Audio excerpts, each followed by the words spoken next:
This is Frog Valley Tropical Fruit Farm, and I want to talk about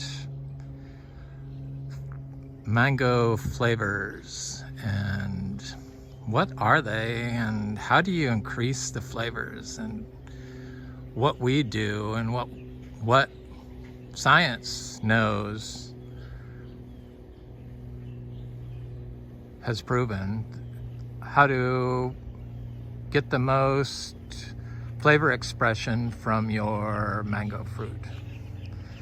Turns out it comes down to the phenotype. So the phenotype of a mango is the size of the fruit, the color of the fruit, the disease resistance of the fruit, just observations, general observations. Unfortunately, the tropical fruit growers of Florida don't seem to understand they need to study what's inside the plant. You know, all the polyphenols, the flavonoids, what causes those to express themselves. It's the environment. The environment your plant is grown in will determine the expression of the phenotypes, the polyflavonoids, or the polyphenols and the flavonoids that are expressed in your fruit. So the flavor of your fruit is enhanced by at least 50% by the conditions you're growing them in.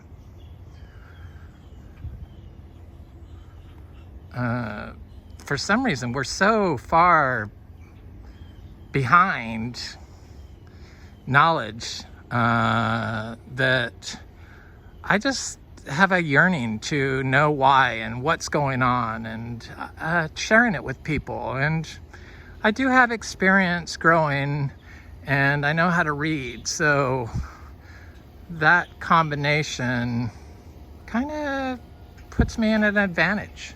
Since we are certified, all my stuff is documented. Certified biodynamic.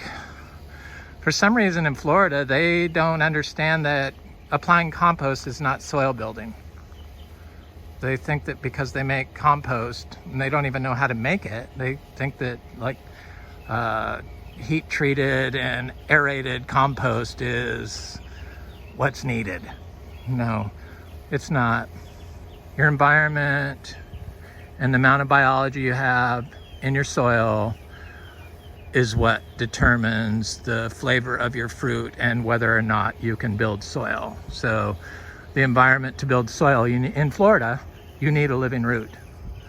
And you also need the full spectrum of biology that you can only get with an undisturbed compost pile. People fail to understand that soil health's #1 rule is do not disturb, but yet they tell you to make compost by turning it and getting it all heat treated and killing all the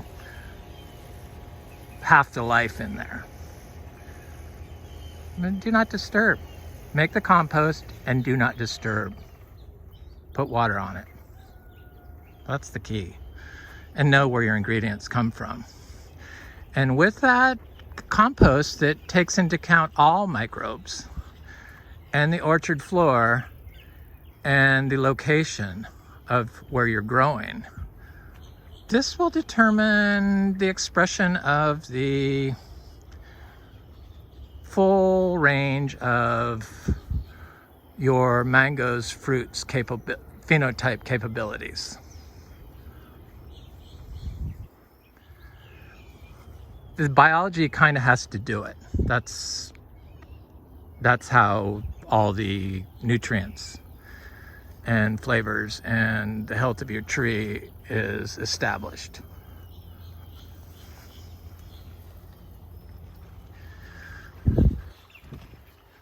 Not watering it.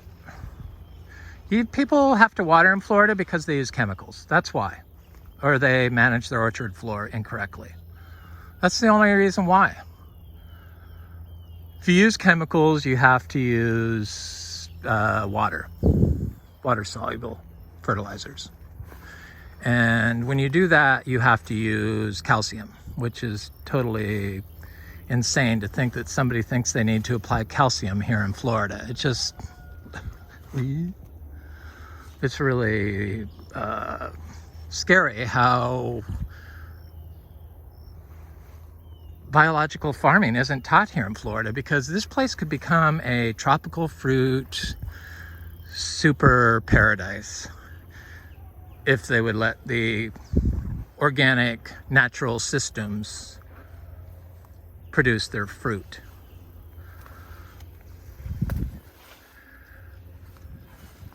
So water stress is part of the environment, and that affects the flavor of your fruit. So if your plant goes through environmental stressors, you're more likely to have a larger expression of your plant's phenotype. It's the observable stuff, but it's also the stuff that they're finally figuring out with molecular biology. That's what it comes down to.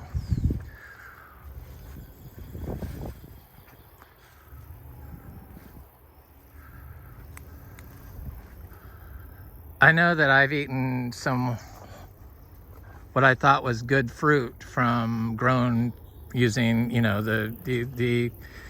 the bad ways, the microbe killing ways, the chemicals and the stuff, because the nurseries grow the fruit, and that's how people learn to grow their plants. Those nurseries are the places that are causing the disease in your plants. So if you're going to import those practices to your homegrown food system, you're not going to have a plant that's full of all the polyphenols and flavonoids that you need for optimum brain health, because they've discovered that those are the things you need for your health. That's the genotype of your plant, influenced by environment.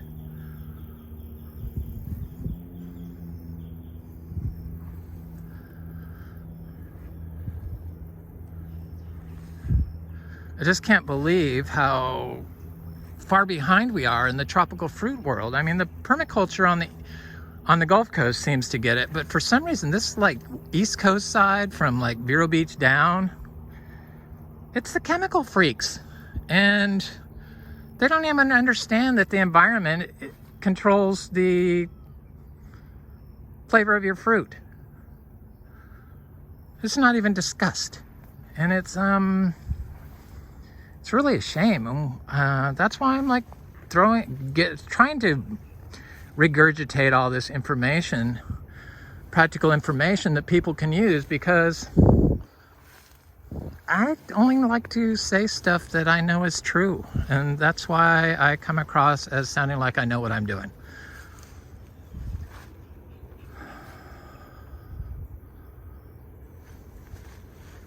Truth comes out clearly, and this freaking MB tree that gave me all this fruit has some new leaves on it, so I'm gonna chop off a couple of these branches, the lower ones, and sorry tree, you'll survive. I will make it live. And then cut them up a little bit and do cuttings, because cuttings grow in pure, clean, grass-fed cow manure. The agriculture people polluted our entire food and farm systems.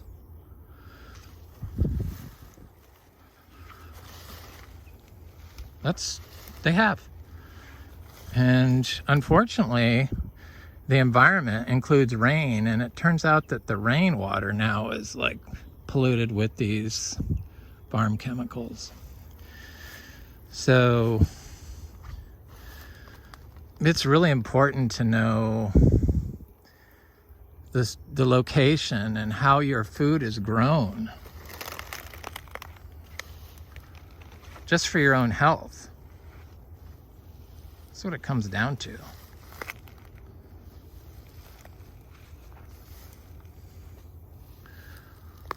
applying compost, quality compost. I'm not talking about store-bought compost. Everyone can make their own compost in their yard. Drop it in the ground and leave it alone. Keep dropping stuff in there. In a year, you will have compost at the bottom that has gone through an anaerobic process. And that anaerobic compost, that compost that was made in anaerobic conditions is twice as likely to build soil when you throw it on an orchard floor like this than the oxidized carbon.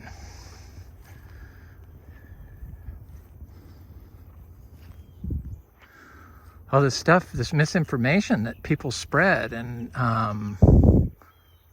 it's I don't know, and then they get attached to a product. I know products that my biological system, my environment will completely consume, and that's Coco Core, plants that are grown in Coco Core, and it seems plants that have been given mycorrhizae, and they have like a rhizosheath, like this weird rhizosheath growing around it in the Coco Core grown plants. Those plants will disappear here.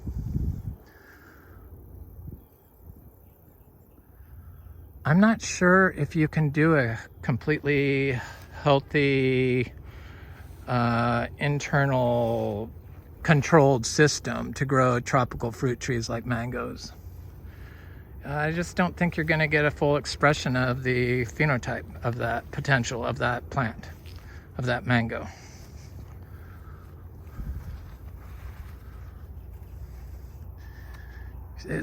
Today it's so important to know where your food comes from. I know they'll sell stuff because they do it here at the farmers market in Vero Beach and say they're organic when you can check online and see that they're not. This is at the farmers market. I don't understand why they allow that, but they do. Maybe it's changed, but I was there a year ago and it hadn't changed. I haven't been back. It just seems to be on this East Coast, at least that's what I think. It's because a lot of the people that I communicate with are all on the Gulf Coast. Imagine a lot of them are the permaculture people that understand these principles. They don't say because, I don't know, they just don't. People don't share information on how to grow this tropical fruit here. They just like show a bunch of plants in pots, and they might show you they dump polytone on there, which organic, just because it's organic doesn't mean it's good. You really have to grow your own food here in Florida. If you have a yard, you can do it. Do the static pile compost and grow your orchard floor out.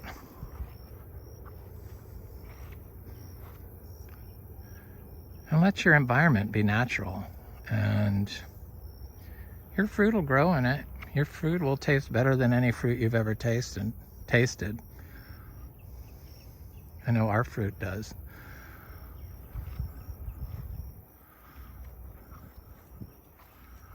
The natural environment is going to increase your phenotype potential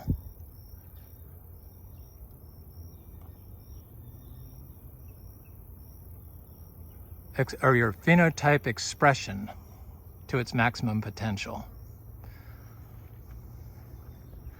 All this stuff, flavonoids and polyphenols and stuff, it can be overwhelming, trust me. I understand, but in Florida, it really comes down to just acquiring the tree, trying to know your source, starting from seeds the best, and adding biology. And you can do it with compost you make in your yard. Static pile compost, don't turn it. and put water on it. You know, water's important. Just a slight mist on it during drought times is what I do. I leave it on. You have to wait a year. There's no rushing it. You can't rush nature.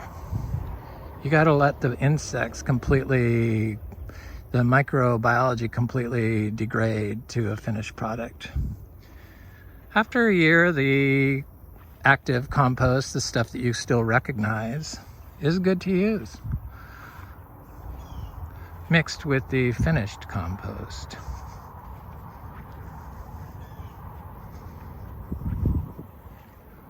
I'm not talking about if you've just thrown vegetables on top of it after it's been there a year and you've been doing that all along.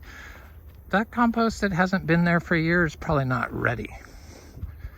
So it might be wise to make a compost pile for, 3 months, start it, build it over maybe just a month or 3 months or whatever, and then let it set a year and start a new pile. Everyone has room to make a tall compost pile. The undisturbed compost. They think it's building soil. Well, first of all, it's not building soil. It's making compost. And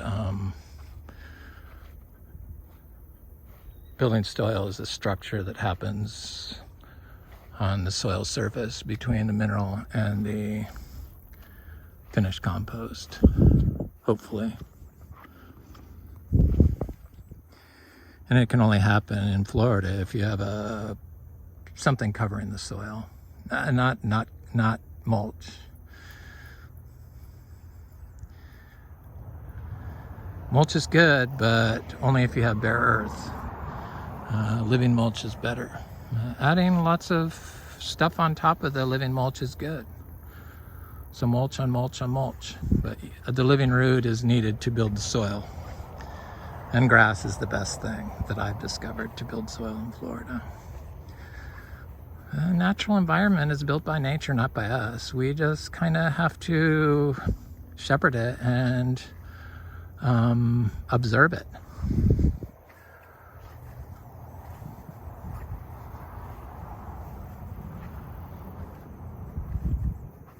Guaranteed you'll get the best tasting fruit you've ever tasted.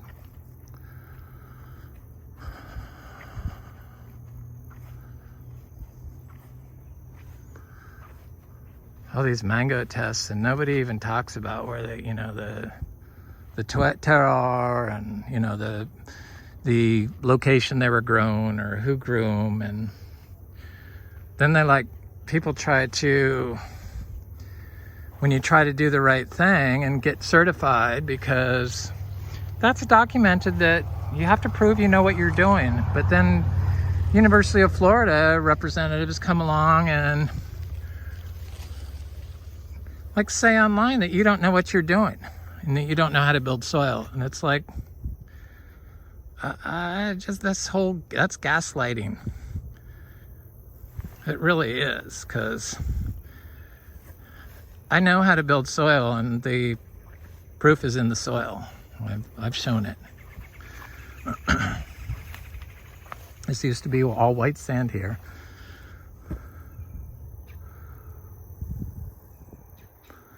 Anyway, I just wanted to rant a little bit about phenotypes and how to increase the flavor in your fruit, and how environment dictates the potential health of the food you're growing. So what you're feeding your plant dictates that. If you're feeding it chemicals, it's not going to